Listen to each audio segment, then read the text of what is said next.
പ്രിയ പത്ര ദൃശ്യ മാധ്യമ സുഹൃത്തുക്കളെ, നമ്മളുടെ പുതിയ കൗൺസിൽ അധികാരത്തിലെത്തിയിട്ട് ഇപ്പോൾ 8 മാസം പിന്നിടുകയാണ്. നമ്മൾക്കറിയാം, അധികാരത്തിൽ വന്ന ഉടനെ തന്നെ നിയമസഭാ ഇലക്ഷൻ വന്നു. അപ്പോൾ നമുക്ക് രണ്ടര മാസക്കാലം നമ്മൾക്ക് നമ്മുടെ പ്രവർത്തനങ്ങളൊക്കെ നിർത്തിവെക്കേണ്ടതായി വന്നു. പിന്നീട് നമ്മുടെ പുതിയ ഗവൺമെൻറ് വന്നതിന് ശേഷം പുതിയ DPC അധികാരത്തിൽ വന്ന് ഇപ്പോഴാണ് നമ്മുടെ പ്രൊജക്റ്റുകളൊക്കെ അംഗീകാരം ലഭിച്ച് വന്നിരിക്കുന്നത്. നമുക്ക് നിലവിൽ ഈ വർഷം പുതിയ പ്രൊജക്റ്റുകൾ ആയിട്ടുള്ളത് നമ്മുടെ മാർക്കറ്റിൻ്റെ നവീകരണം, അതേപോലെ തന്നെ നമ്മളുടെ സ്റ്റേഡിയം നിർമ്മാണം, അതായത് നായത്തോട് സ്കൂളിലുള്ള സ്റ്റേഡിയം നിർമ്മാണം, പിന്നെ നമുക്കൊരു സബ് സെൻറ്റർ പോലെ നമുക്ക് നമ്മുടെ മുനിസിപ്പൽ ഓഫീസിൻ്റെ ഒരു സെൻറ്റർ നായത്തോട് പണിയണമെന്നുണ്ട്. അപ്പോൾ അതിൻ്റെ നിർമ്മാണം, പിന്നെ പാലിയേറ്റീവിൻ്റെ ഒരു സെക്ഷൻ പണിയാനായിട്ട് ഒരു പ്രൊജക്റ്റ് ഉണ്ട്. പിന്നെ ടൗൺ ബ്യൂട്ടിഫിക്കേഷൻ ഉണ്ട്. അതേപോലെ തന്നെ നമ്മുടെ അതായത് പിന്നോക്കം നിൽക്കുന്ന, സാമ്പത്തികമായിട്ട് പിന്നോക്കം നിൽക്കുന്ന ജനവിഭാഗത്തിന് ഒരു ആക്സിഡൻറ്റ് പോളിസി ഉണ്ട്.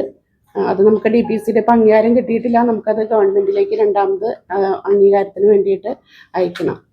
അപ്പം അങ്ങനെ നിലവിൽ കുറച്ച് പ്രൊജക്റ്റുകളാണ് ഇപ്പം നമ്മൾ വെച്ചിരിക്കുന്നത് DPCയുടെ അംഗീകാരത്തിന്.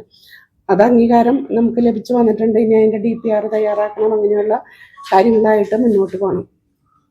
കഴിഞ്ഞ വർഷം നമുക്ക് ലാസ്റ്റ് ഗഡു ഒരു 1.5 കോടി രൂപ കിട്ടാനുണ്ടായിരുന്നു. അത് നമുക്ക് ലഭിക്കാത്തത് കൊണ്ട് കുറേ നമ്മുടെ കഴിഞ്ഞ കൊല്ലത്തെ പ്രൊജക്റ്റുകളൊക്കെ നമുക്ക് പെൻഡിങ്ങിലായി. ഇപ്പം ഈ വർഷം അത് നമുക്ക് പുതിയ ഗവൺമെൻറ് അതിന് ശേഷം നമുക്ക് ആ ഫണ്ട് ലഭിക്കുമെന്ന് ഉറപ്പായിട്ടുണ്ട്. അപ്പോൾ അതിൻ്റെ പ്രവർത്തനങ്ങളൊക്കെ ആയിട്ട് നമ്മൾ മുന്നോട്ട് പോവുകയാണ്. നമ്മൾക്കിപ്പോൾ ക്രിമിറ്റോറിയം നിർമ്മാണത്തിൻ്റെ നമുക്ക് റെയിൽവേയുടെ സാങ്ഷൻ കിട്ടിയ അത് പരിസരവാസികളൊക്കെ ആയിട്ട് ഒന്നുകൂടി ചർച്ച ചെയ്ത് അവരത് കൊണ്ടുപോയി നല്ല രീതിയിൽ ചെയ്യുന്ന സ്ഥലത്ത് കൊണ്ടുപോയി കാണിച്ച് അവരുടെ അഭിപ്രായം മാനിച്ച് തന്നെ നമുക്കത് സ്റ്റാർട്ട് ചെയ്യാനാണ് നമ്മൾ തീരുമാനിച്ചിരിക്കുന്നത്. അത് പ്രൊജക്റ്റിലും നമ്മൾ വെച്ചിട്ടുണ്ട്. ഈ കൊല്ലത്തെ റിവിഷനിലും അത് വെച്ചിട്ടുണ്ട് ആ പ്രൊജക്റ്റിൻ്റെ കാര്യം. പിന്നെ നമ്മളുടെ ഒരു പാർക്ക് ഉണ്ടായിരുന്നു, അത് 9ാം വാർഡിൽ. ആ പാർക്കിന് നമ്മളൊരു 50 ലക്ഷം രൂപ വകയിരുത്തിയിട്ടുണ്ടായി. അതിൻ്റെ നിർമ്മാണ പ്രവർത്തനങ്ങളുമൊക്കെ ആയിട്ട് അത് മുന്നോട്ട് പോവുകയാണ്. പിന്നെ നമ്മുടെ ഹാപ്പിനെസ് പാർക്ക് ഉണ്ട് 7ാം വാർഡിൽ. അതിൻ്റെ നിർമ്മാണം ലാസ്റ്റ് ഘട്ടത്തിൽ ഇപ്പോൾ നിൽക്കുകയാണ്. പിന്നെ പഴയ നഗരസഭ ഓഫീസിൻ്റെ നിർമ്മാണം, അതിൻ്റെ നിർമ്മാണങ്ങളും പുരോഗമിച്ചുകൊണ്ടിരിക്കുന്നു. പിന്നെ നമ്മൾക്കുള്ളത് ഒരു 36 മിനി മാസ്റ്റ് ലൈറ്റുകളും 3 ഹൈ മാസ്റ്റ് ലൈറ്റുകളുടെയും സ്ഥാപിക്കലായിരുന്നു. അതിപ്പോൾ ഒരു പകുതി എണ്ണം സ്ഥാപിച്ച് കഴിഞ്ഞിട്ടുണ്ട്. മറ്റേത് അതിൻ്റെ പ്രോസസ്സ് തുടർന്നുകൊണ്ടിരിക്കുകയാണ്. പിന്നെ ഒരു 53 നമുക്ക് ക്യാമറകൾ സ്ഥാപിക്കാനായിട്ടുള്ളതുണ്ടായി.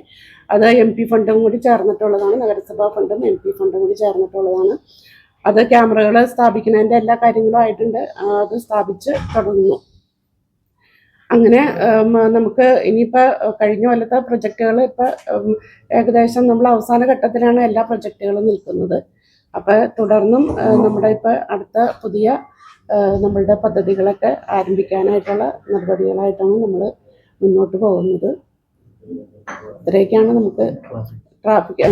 പിന്നെയുള്ളത് നമുക്ക് ട്രാഫിക് പരിഷ്കരണത്തിൻ്റെ ഇപ്പോൾ ഓണത്തിനോടനുബന്ധിച്ചിട്ടുള്ളത് നമ്മൾ ഇപ്പോൾ ചെറിയൊരു അറേഞ്ച്മെൻറ്റ് നമ്മൾ ചെയ്തിട്ടുണ്ട്. അതുപോലെ തന്നെ അനധികൃത പാർക്കിങ്, ക്യാമ്പ് ഷട്ടർ റോഡിലുള്ള അനധികൃത കച്ചവടങ്ങൾ അതെല്ലാം നീക്കം ചെയ്യാനായിട്ട് പോലീസ് ഡിപ്പാർട്ട്മെൻറ്റിന് ലെറ്റർ കൊടുത്തിട്ടുണ്ട്.